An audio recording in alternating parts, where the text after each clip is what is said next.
Risk definitions is where Insight assigns risk levels to different types of user activity. These categories cover activities such as SharePoint access, email, file transfers, printing, removable storage, and the use of non-corporate applications and websites. Each activity category has a risk level, and those levels determine how Insight assesses the activity when it occurs. Navigate to Insight. Then Risk Definition. This opens the Risk Definitions screen. Here, you'll see all 13 activity categories, each with a risk level already assigned. You won't need to build these from scratch.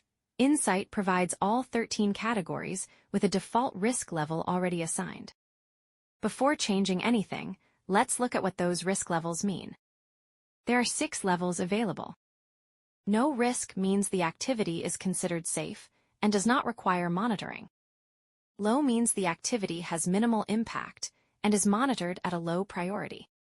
Medium indicates moderate impact and requires attention. High indicates critical impact and requires immediate action or a strict policy. Highest represents the most severe level, requiring immediate intervention, escalation, and the strictest enforcement available. Undefined means that no risk level has been assigned to the activity. These 6 levels are used across 13 categories. The first 2 categories are SharePoint External and SharePoint Internal. SharePoint External covers access by external users, while SharePoint Internal covers access by internal users. Email covers activity involving email, including the movement of sensitive information through email. Data transfer using non-corporate websites covers data transferred to websites outside the organization. File uploads to non-corporate file sharing applications covers file uploads to third-party file sharing services. Storage device risk covers removable storage devices, such as USB drives. Printing incidents covers sensitive information transferred through printing. Keystroke capture covers sensitive information captured through user keystrokes. Copy-paste covers sensitive information moved between applications using copy and paste. Access of documents on local devices covers access to documents stored on local devices. The remaining 3 categories are usage of AI tools, usage of non-corporate websites, and usage of non-corporate applications. These cover activity involving AI tools, websites, and applications outside the organization's control. Now, each of these 13 categories isn't a single setting on its own. It expands into a submenu of specific activities, and that's actually where the risk levels get assigned. Some categories keep this simple. Storage device risk breaks into 2 activities: files transferred to non-corporate external storage, and insertion of non-corporate storage devices. Copy-paste breaks into 2 as well. Others go into a lot more detail. SharePoint External, for instance, breaks into 10 separate activities, covering things like files accessed by external users, files downloaded by anonymous users, and files accessed from within sensitive libraries.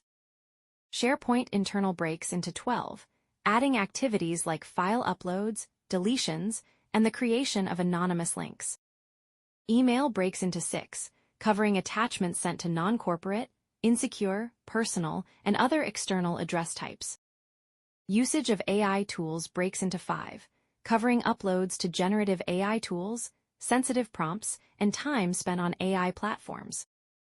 So the category itself sets the general area, but the actual risk level lives on each individual activity underneath it. Now let's look at how a risk level can be changed. For example, open storage device risk. Say files transferred to non-corporate external storage is currently set to medium, but your organization considers this activity a higher risk. Select high or highest from the drop-down beside it, depending on the level your organization requires. You can make the same type of change to any activity across any of the 13 categories. For example, open usage of non-corporate websites. If time spent on non-corporate websites is set to low, but your organization has stricter requirements around browsing, select a higher risk level from the drop-down beside it. Once you've made the required changes, click Save. The updated risk levels are then used by Insight when evaluating activity. The resulting risks are shown in the risk summary dashboard. Because the categories, their activities, and default levels are already provided, you only need to update the risk definitions that don't align with your organization's requirements.